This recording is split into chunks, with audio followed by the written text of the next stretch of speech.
कब खाते हैं, कब सोते हैं, कब जाते हैं। नहीं नहीं नहीं, प्रक्रिया से चलिए, मैं प्रक्रिया से बता रहा हूं।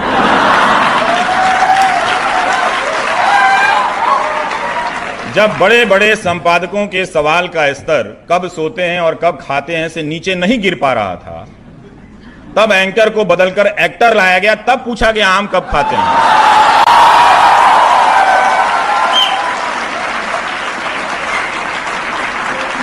ये भारत का मीडिया है। आप इस सरजमीन की मिट्टी, धूल, कण, पेड़ पौधे हर चीज पर फख्र कर सकते हैं, मगर 2014 के बाद के मीडिया पर आप फख्र कर ही नहीं सकते हैं। तो भारत के मीडिया ने आम लोगों के सवाल पूछने का आत्मविश्वास तोड़ दिया। तो सत्ता से डरने वालों की तादाद भारत में बढ़ा दी गई और भारत का मीडिया इसके बीच धीरे धीरे खुद भी खत्म होने लगा। संपादक और एंकरों को जब निकाला गया तो मीडिया के एक हिस्से में खुशी जाहिर की गई। ऑस्ट्रेलिया में आपने देखा कि एक जर्नलिस्ट के घर पर छापे पड़े तो सारे अखबारों ने मिलकर एक दिन तय किया और प्रतिरोध किया। यहां कल को मुझे भी निकाल दिया जाएगा तो कोई दूसरा एंकर प्राइम टाइम में एंकरिंग कर रहा होगा अंग्रेजी वाला कि सही हुआ, निकाल दिया हिंदी वाले को। कि भारत का मीडिया इतना एंटी पीपल कैसे हो सकता है। लोकतांत्रिक सवालों के साथ खड़ा रहने वाला मीडिया अगर होता तो इसके लेकर अलग अलग पहलुओं के बारे में बात करता, बताता। अगर इसमें कुछ संभावनाएं उसको नजर आ रही है वो भी बताता, इसमें कुछ लोगों के अपमान, लोगों की परेशानियां नजर आ रही हैं तो वो भी बताता।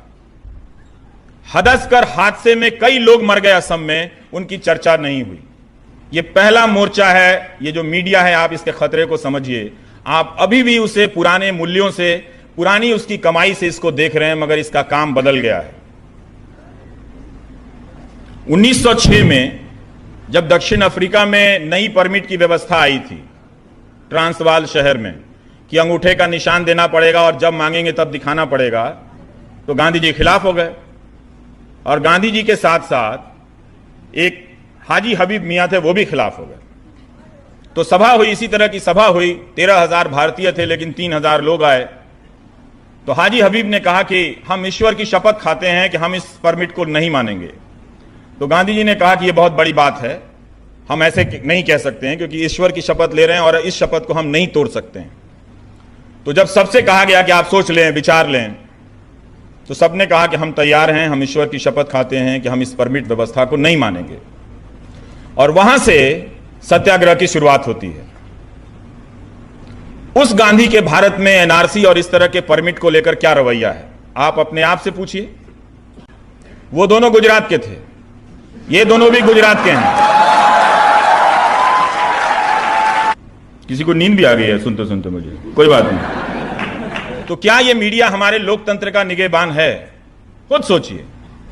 तो ये दो टेस्ट में भारत का मीडिया फेल हो गया कि वो लोकतांत्रिक है। फेल तो वो सुधा भारद्वाज के केस में भी हो गया था कि जब उन्होंने खुद से उनको अपराधी बताना शुरू कर दिया। क्या क्या नहीं कहा गया सुधा भारद्वाज के बारे में। मीडिया की कल्पना में यह बात है कि वो मानवाधिकार के लिए लड़ेगा, लेकिन भारत का मीडिया मानवाधिकार की कल्पना के खिलाफ लड़ता है और कहता खुद को चौथा खंबा है, काम सरकार के डंडे जैसा करता है। वहां भी मीडिया फेल कर गया। इस मीडिया ने हमारे भीतर की लोकतांत्रिकता को इतना खत्म कर दिया है कि हम अब चुप रहना सीख गए हैं और इतना डर गए हैं कि एक कवरेज से और एक लेख से हमें लगता है कि हमारा मुल्क भरभरा जाएगा। कोई खिलौना थोड़ी है कि कोई लेके चला जाएगा यहां से।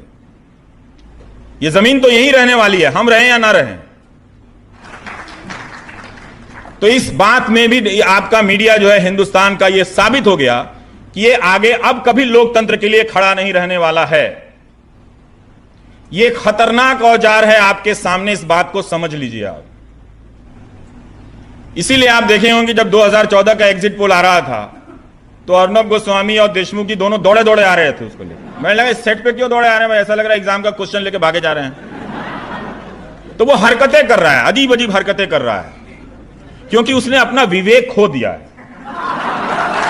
तो जब मीडिया और सत्ता हर तरह की कट्टरता के गोद में बैठ जाए तब लोकतंत्र अपने भरोसे का ठिकाना बदल लेता है।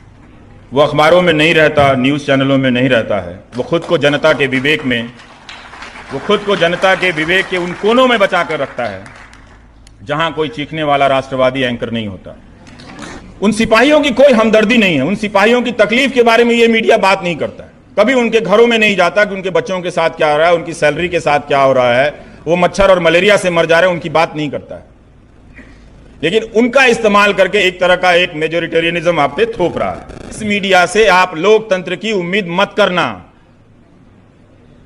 इसने पीछे पीठ में छुरा नहीं मारा है, सीने पे मारा है। भारत के लोकतंत्र की छाती पर इस मीडिया ने छुरा मारा है, पीठ में नहीं। एक लिंच मॉब बना लिया है, बक्सा खोलकर बैठ जाता है और दहशत पैदा करता है। जब आप उसको देख रहे होते हैं तो आपको लगता है कि इसके बाहर तो कोई तर्क नहीं है, इसके बाहर तो लोगों में संवेदना नहीं बची है और इसके बाहर तो लोग बचे नहीं हैं। लोग वैसे ही हो गए हैं जैसे ये बक्से में बैठे हुए लोग हैं। और ये लगातार हर दिन हर रात हो रहा है। तो इसके भीतर भी क्या हो रहा था कि मीडिया के भीतर भी लोग डरना शुरू कर दिए।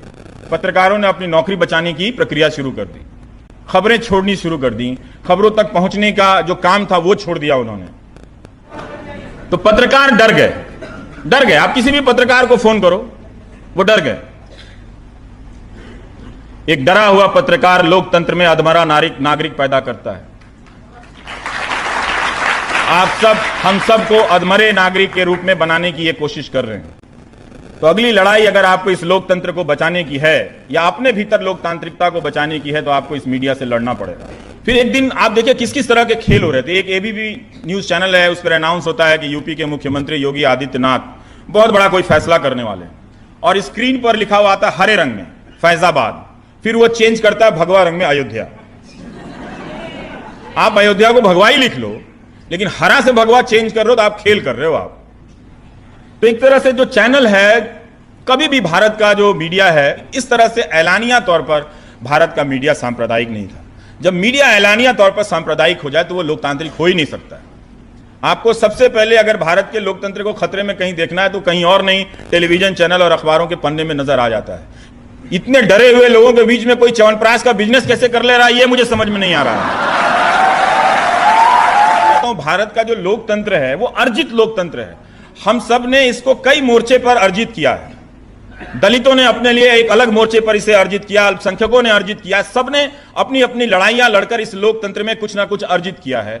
और उस सारे अर्जित लोकतंत्र को खत्म करने के लिए ये इनकी भाषा बदली है। जिस भाषा में हिंसा है, देह भाषा में भी हिंसा है। मैंने खराब से खराब एंकर देखा था, तलवार के साथ एंकर नहीं देखा था। तलवार लेकर रिपोर्टर और एंकर फोटो खिंचा रहे हैं इस भारत में। और जो सूचना प्रसारण मंत्री हैं उनको नजर नहीं आया, उनको लाइसेंस की बात नजर नहीं आई। या तो वो दौर आ गया जिसका नाम नहीं लेना चाहता हूं, या उसके लाने की तैयारी हो रही है, आधी मील वो क्रॉस कर चुके हैं। इसलिए आप इन सब चीजों को समझिए, नए तरीके से इस मीडिया को देखिए। जो आप पहले इस तरह से देखते आए हैं वो एक तरीका अब नहीं है। और आप जिस तरह से जोकर बनाया जा रहा है मीडिया को और इस तरह की जो बातें कही जा रही हैं व्हाट्सएप के जरिए, क्या होता है कि पहले बैकग्राउंड बनाया जाता है नेहरू जी के बारे में, मेरे बारे में, और भी विपक्ष के नेताओं के बारे में, और फिर वही सवाल भी उसी तरह से चलते हैं। बाद में एंकर पूछता है। लेकिन अब आप देखिए, आपका एक किसी पाकिस्तान के साथ फोटो खींच जाए, तुरंत कहेगा कि जेएनयू वाला एंटी नेशनल हो गया। लेकिन ये सब एंकर जो है सो कॉल्ड नेशनल, रोज पाकिस्तान के किसी आदमी को बिठा के डिबेट कर रहा होता है। ये इनका देश प्रेम है। भारत में प्याज 100 रुपया किलो हो गया, चिंता नहीं। पाकिस्तान में 100 रुपया किलो टमाटर मिल रहा है, उसकी चिंता है। तो खोल लो अपना ब्यूरो वहीं जाकर। अगर आपको गुवाहाटी में ब्यूरो नहीं है, भुवनेश्वर में ब्यूरो नहीं है, तो इस्लामाबाद में खोल लीजिए आप। तो ये पूरा पेट्रियार्की का मीडिया, ये डेमोक्रेसी का काम कर ही नहीं सकता है। इसके समझ के बाहर की बात है। हम वतन हैं और हम सब एक दूसरे से प्यार करना, गले लगाना सीखिए, लोगों को माफ करना सीखिए। और वो लोग भी जो आपको गालियां देते हैं उनको भी माफ कर दीजिए। जो तलवार उठाया है उसको भी माफ कर दीजिए। गांधी जी होते तो यही करते। लेकिन ठीक है, ये दुख की बात है कि वो गोडसे को ट्रेंड करा दे रहे हैं और उनमें से कई ट्रेंड कराने वालों को सरकार के मंत्री फॉलो करते हैं। दुख की बात है, हमारे प्रधानमंत्री भी करते हैं। वाइब्रेंट मीडिया होता तो पूछता कि सर आप अपना फॉलोअर का जरा चेक कर लीजिए, गलती से कहीं आपने कर लिया होगा। हो सकता है जानबूझ के नहीं किया हो, गलती से भी कई बार हो जाता है, बाद में आदमी निकल गया, बदल गया, उस टाइप से। तो इस तरह की चीजें हैं कि हमारे लोकतंत्र की सक्रियता जो है वो अलग अलग चीजों से बनी रहेगी। जब लगेगा कि न्यायपालिका झुक गई है, लोग खड़े हो जाएंगे। इसलिए कोर्ट के झुक जाने से इतना मत डरा कीजिए, देखा कीजिए कि लोग कहां खड़े हैं, वहां जाकर खड़े हो जाया कीजिए। जय हिंद, नमस्कार।